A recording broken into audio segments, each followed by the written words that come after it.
Raise your hand. Is it the one from last week? This is a brand new. No, then I do not have one.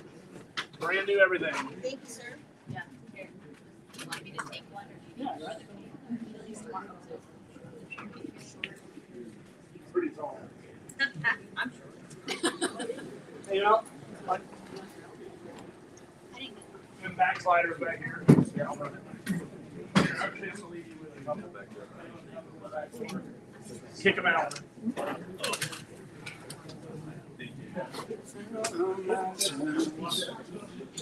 Okay.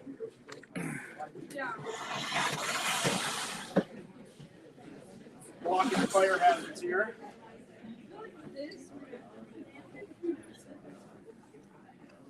We are in the moment you've all been waiting for. Book of Revelation. Got the notes, and I will upload. I'm gonna try to keep these uploaded to the Light Post app for those who can't make it. This is supposed to be following my face, but it's not. So I want to start with a couple questions. First, to kind of get your guys' feedback. If I'm yelling, it's because I want to talk over those things, and I want everybody to hear me. But when you think about the book of Revelation, by the way, we'll just start with that. If anyone says Revelations, they're out. Automatic. It is the revelation of Jesus Christ. So it is a singular revelation. Okay, he goes into the Spirit on the Lord's day, and he sees this continually.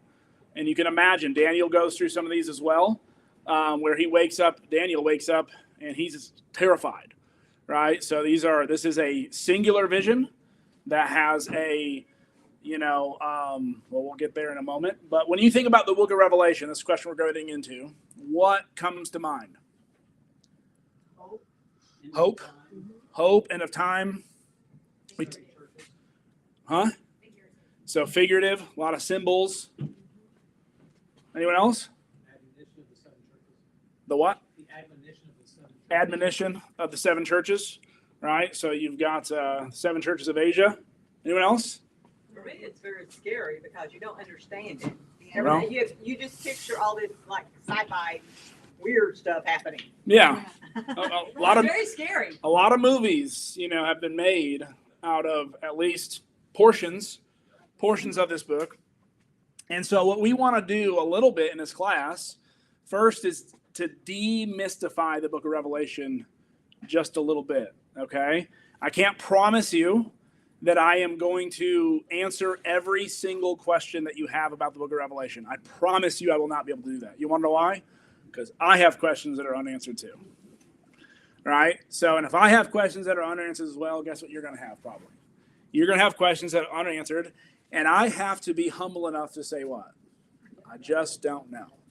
All right, because I really have a hard time with that, not knowing something, and this class has really kind of eaten me up. So, in the outline, we've got the problem of reading the book of Revelation, and I'd like someone to read that point A for me. Who'd like to read that? All right, Joe, go ahead. Now, by the way, I used a lot of different. I've got like 9 working commentaries that I'm working from. So I've got a lot of this information kind of being pulled together. I'm trying to keep it in a nice flow, but if it seems choppy, it's probably because of that. The book of Revelation occupies a unique place within the New Testament canon. It is at once revered and avoided, mined for eschatological speculation, while often neglected in serious theological formation. This tension arises not from the obscurity of the book itself, but from the interpretive assumptions brought to it. Okay, so that's what I really want us to be thinking about. If you go into the book of Revelation with a bunch of assumptions of what kind of book it is, you're going to struggle with this book, or you're going to only see it through that lens. So the first thing that we want to do is we want the book of Revelation to tell us what kind of book is it. And it's going to tell us, right? In the first couple verses, it's going to let us know what kind of book it is. And there's a lot of assumptions that come, like I said, with the book of Revelation. And unfortunately, a lot of times what happens is once you pick a theological method or an interpretation, what do you tend to do? Once you kind of pick the way in which you want to go. Can you tell us the difference between eschatological speculation and theological information? So eschatological is end times, right? It just means eschatology means the study of end times. Theology is just the study of God or things about God. So theology is usually, the study of baptism or the study of the church or the study, you create a theology, which has when you have a theology about a certain topic, it's wholesome. You're pulling in from all these different directions and you have a complete theological understanding of something. And so when it says mind for eschatological speculations, that's usually on the podcasts. If you go to a Revelation podcast, guess what they're trying to do? They're looking at modern day events oftentimes, things that are happening out of the world. And what are they trying to do? Hey, this looks like, or this is what's happening in Revelation 17 or Revelation 19. That's been happening for hundreds of years, by the way. And guess what has never come true? Those things have not come true.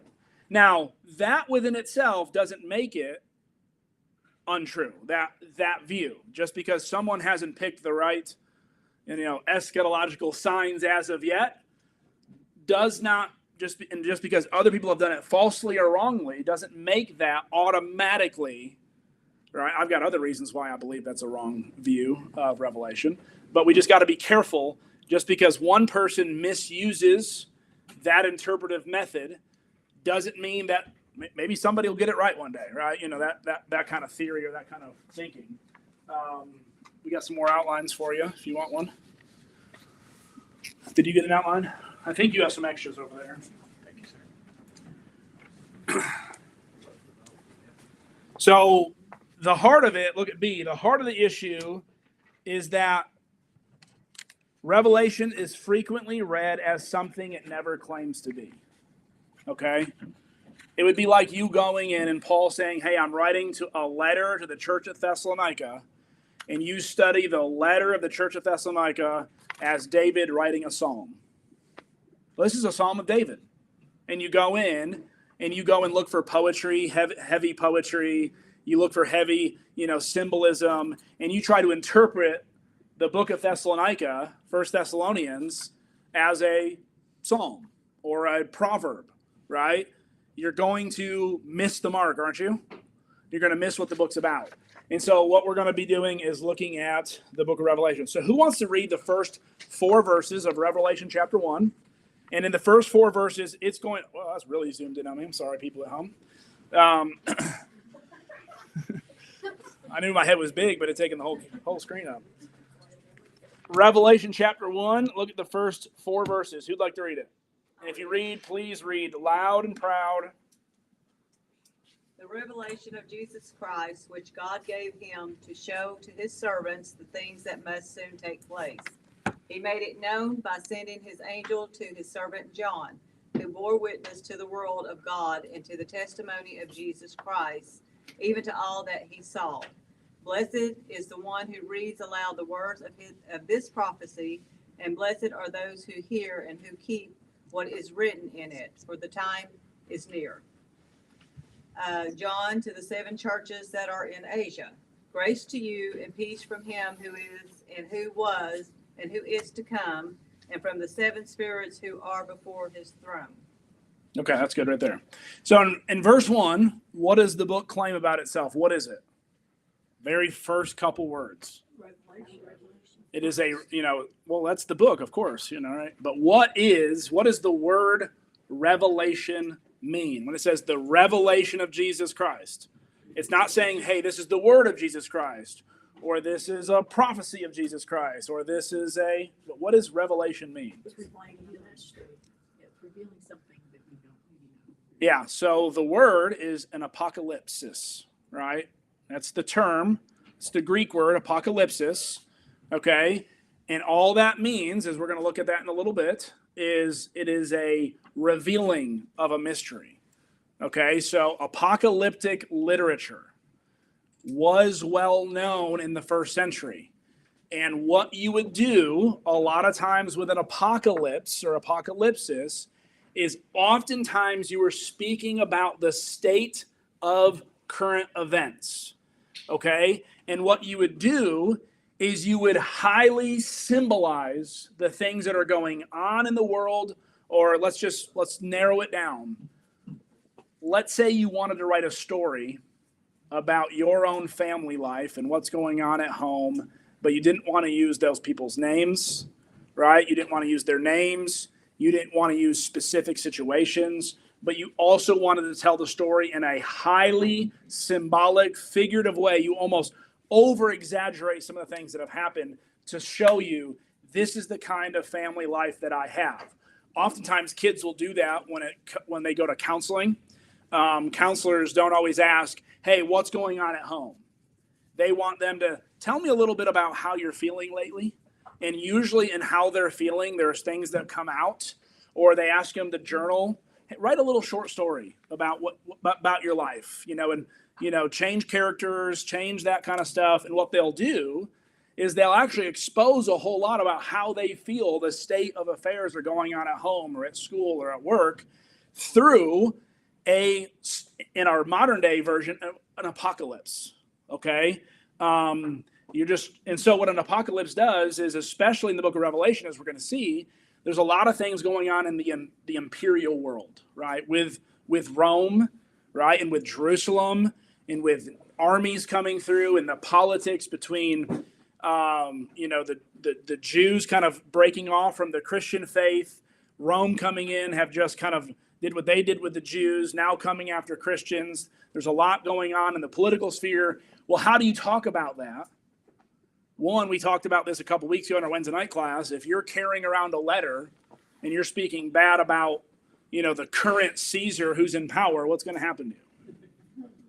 Right? So a lot of times apocalypses were used to kind of code or message, but it is not meant to be coded in such a way that it can't be interpreted. It wasn't supposed to be so coded that you had to, if you've seen some of those, the Da Vinci Code, right, where you got to run around and you got to try to, put all these puzzle pieces together, and it's really obscure. Really, only one person who's a very huge expert in this area is really going to solve this. That's not what we're talking about. This was written to common churches, common everyday people who are working, but there was something about this language that they would have understood exactly what was going on. Okay? So we have to kind of put ourselves in their world. And in verse 3, it talks about this being the words of this prophecy. What is a prophecy? So there is a foretelling. Okay? So there is something that John, or at least Jesus, through this revelation, he wants to tell them something that's coming. All right? Something that's going to happen.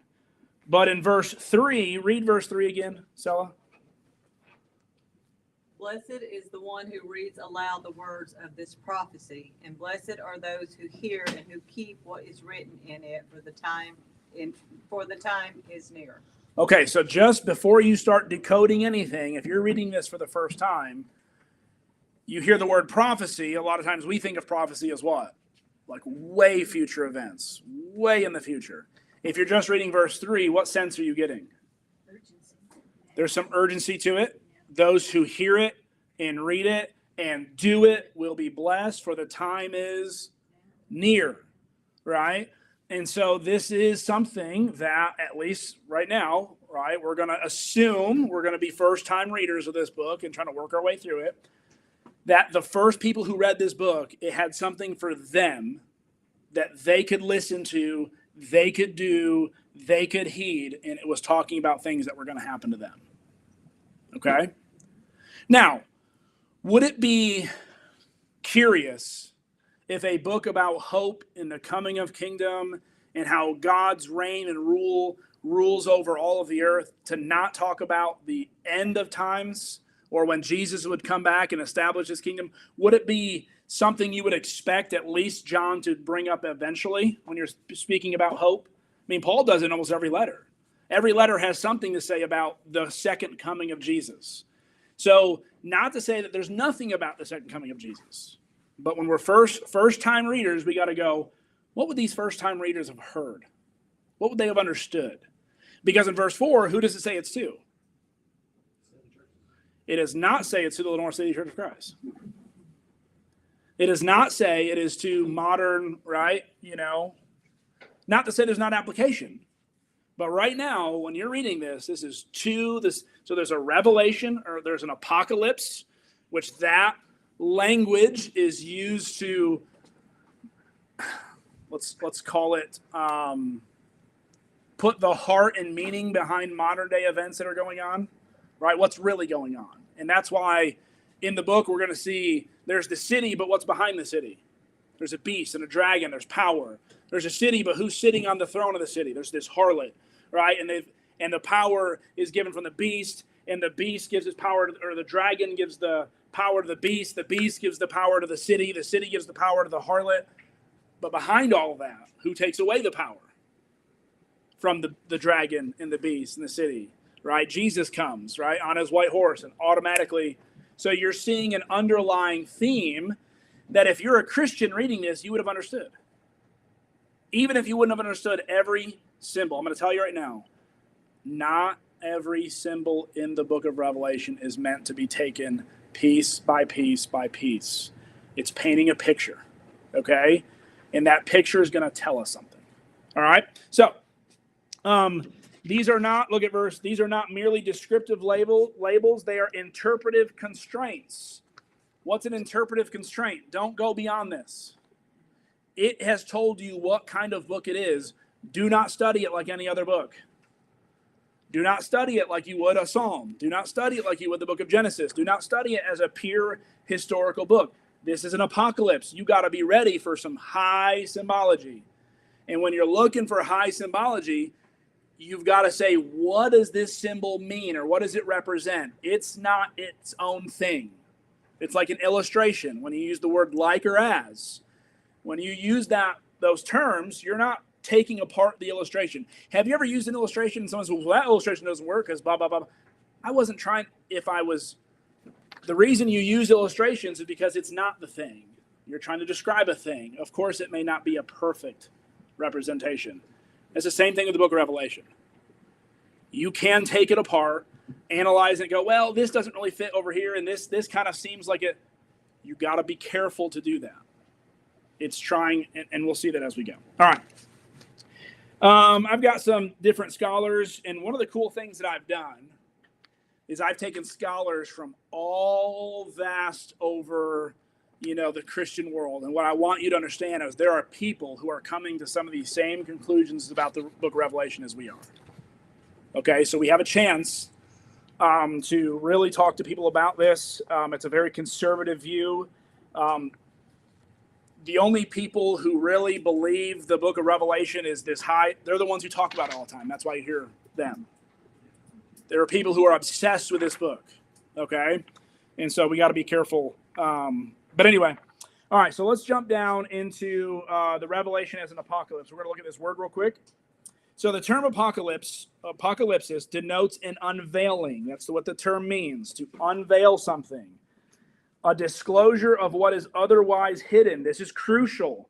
Revelation is not meant to obscure truth. It reveals it in a symbolic mode. And so here's what Morris says. The seer uses symbolism not to hide meaning, but to express it more vividly and powerfully than straightforward prose could do. So, if you were on, let's say, your anniversary night, right? And you wanted to express to your spouse how much you love them, you could say, I love you. Or what other things could you say? Who's in here? Oh, you could give chocolate. You could be a gift giver. But I mean, if you wanted to express it in words, what do some people do? I love you to the moon and back. Can you really measure that? Can you measure to the moon and back? I mean, now you can. Okay. Right. Or you start. our love is like a blossoming flower. I don't write these things, so it's gonna be really bad. You know, that blooms in the springtime, and even in the midst of the toughest of storms, we've made it through. You know, it makes me want to throw up. But right, which one can have more power behind it? The hey, I love you, or every now and then you throw in a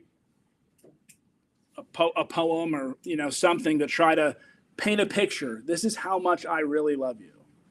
Okay. And a lot of times we do that when, you know, you say, hey, I love this. When someone goes, well, I love it too. No, you don't understand how much I love it. I love it like, right. And then you start getting more intense and more intense. And I just shut the camera off. Oh, well. No, he'll kill me.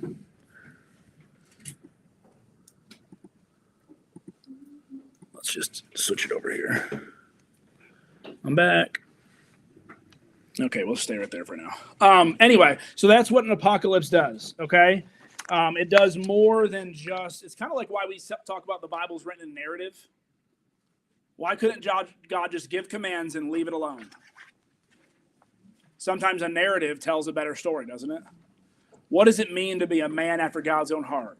You can write that, and you can read it, and then you can go read the life of David, and you get a different sense of it when you actually see it in a story.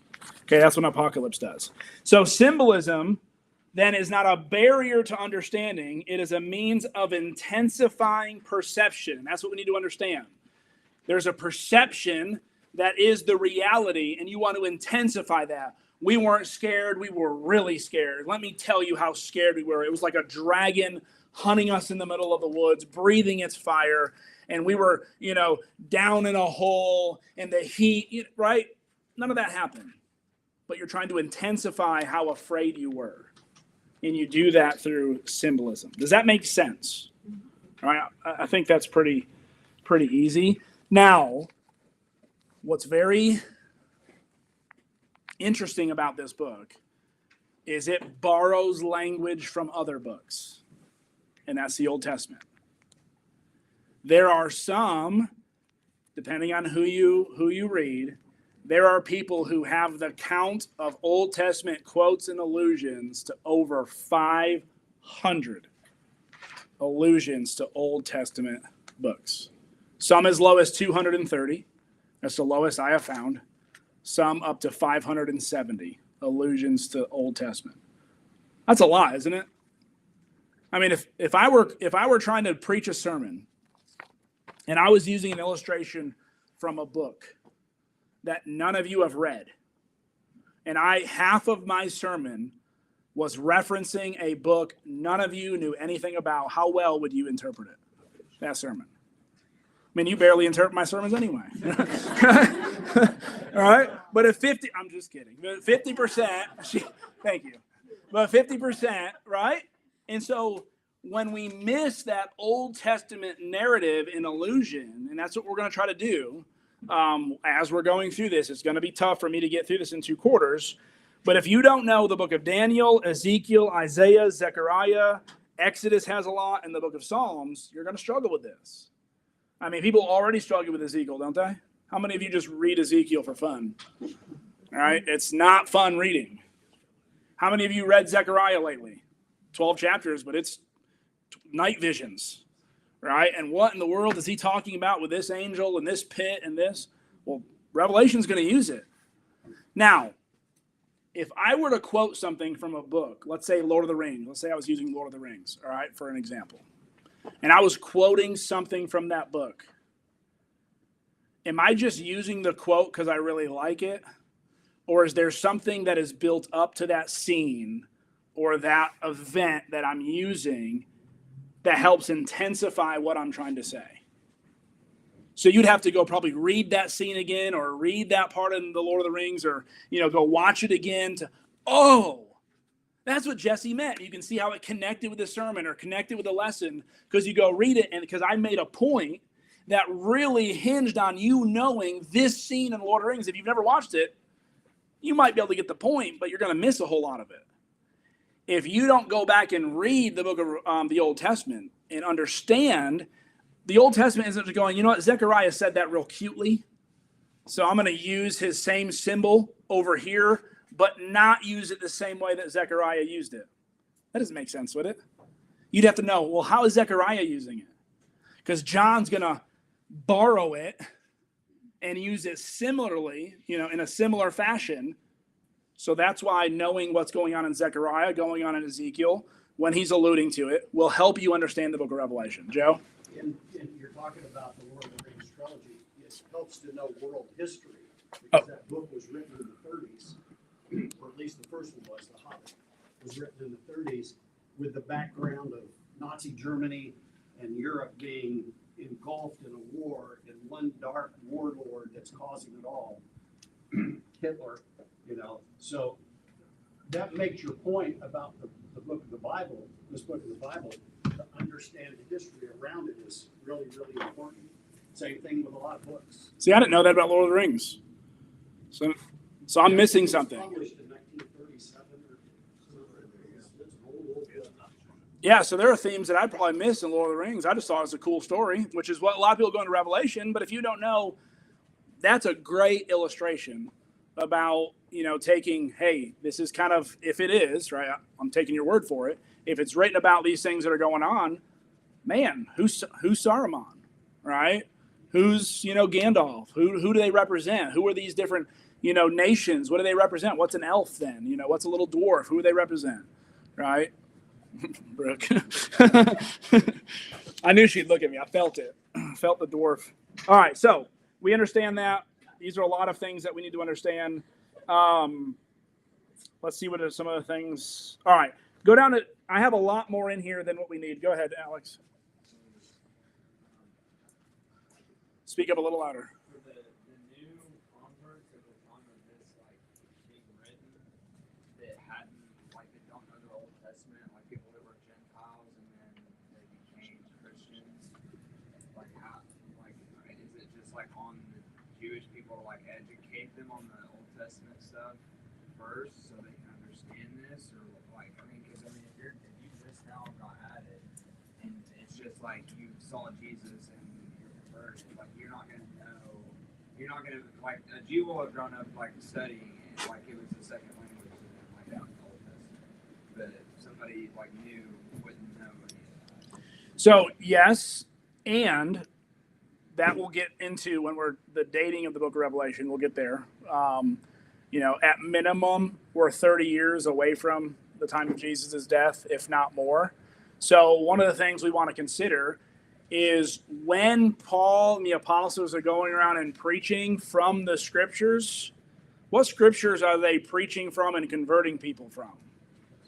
Old Testament, right? So they're not walking around with New Testament Bibles talking to people just about, they are literally using the Old Testament to prove who Jesus was, to prove a lot of these things, which once again, that doesn't mean they're getting in the book of Zechariah and all these symbols. But one of the things that we miss in our modern day reading of scripture is they read these books together. So this wasn't hey, go read this at home.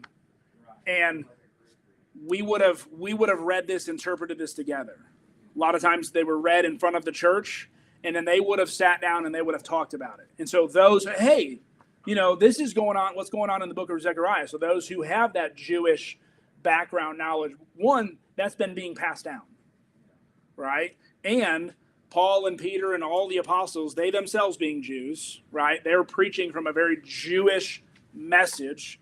We've kind of Christianized it a little bit, but I think these things would have been being taught.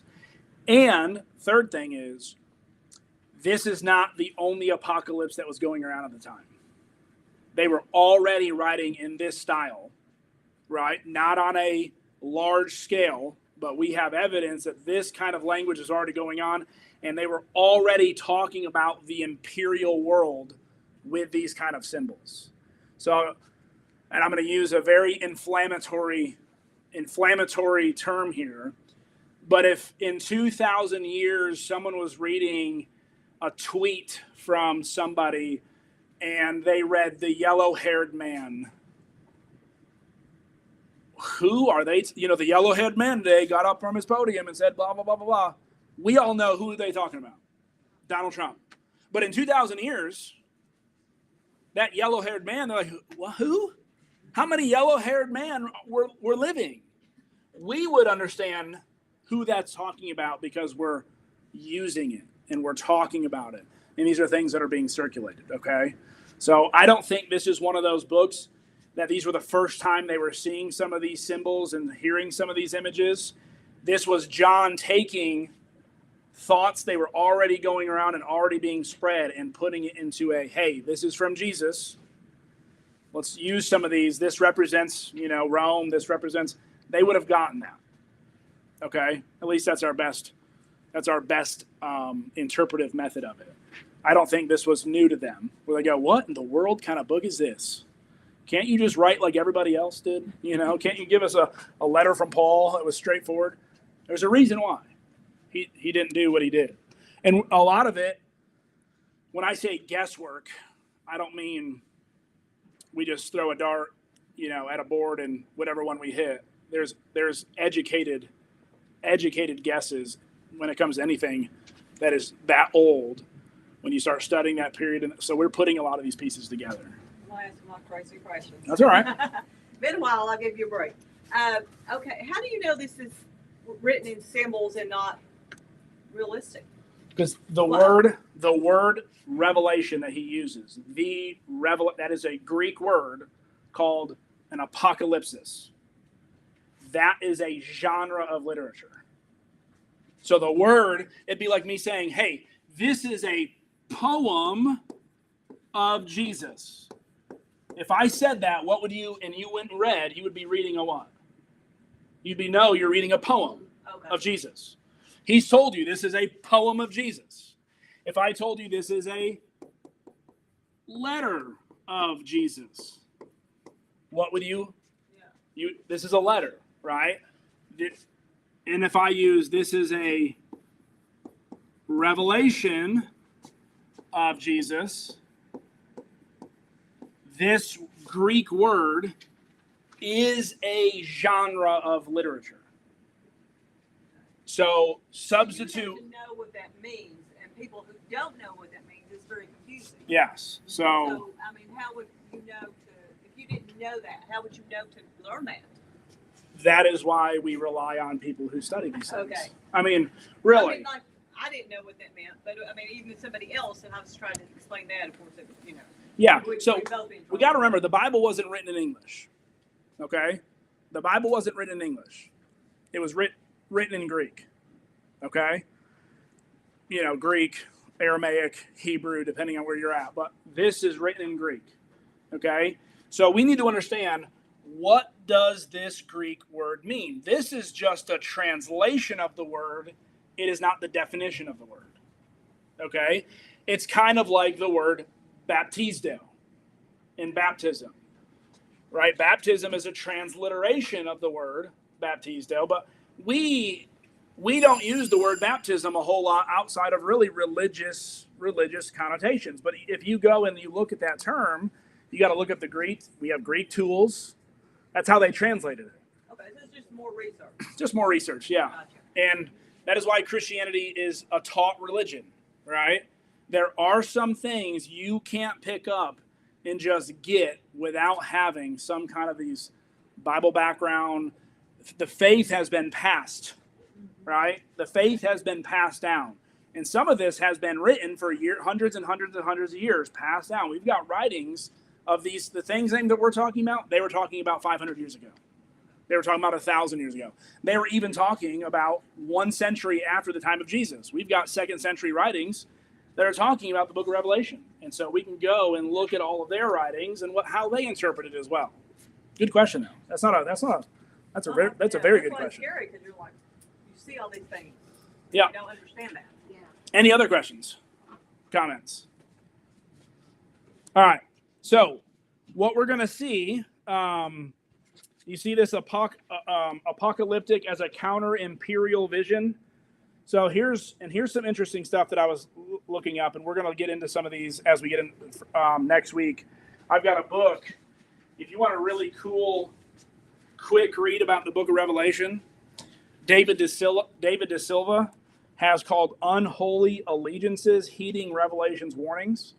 And he does a really good job of staying out of the weeds and he comes at it from a very high imperialism. The book of Revelation is speaking about the counter to imperialism. And all I mean by that, it looks as if Rome has a lot of power and is in charge and they're untouchable.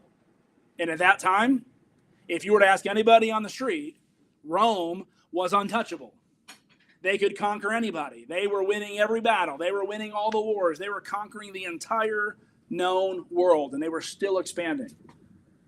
And what this is a counter vision, meaning what you see is not really what's going on in the background.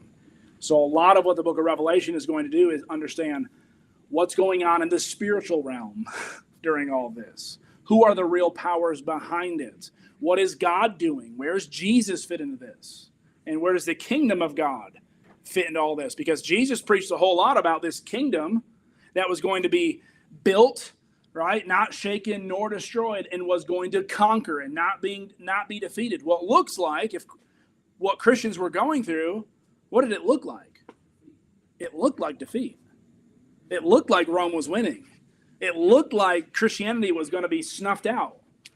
And God says, actually, the kingdom that's going to be snuffed out, what Rome does here, Rome itself points back to history-wise, this was the start of the downfall of Rome. And there's a really good book called The Fall and Rise of the Roman Empire that goes through a lot of this. Justin? Might be a little too detailed for, And it may be something we talk about next week. but you talked about how we're referencing, or John is referencing Daniel and Ezekiel and Isaiah. We see in other places in the New Testament where those people are referenced,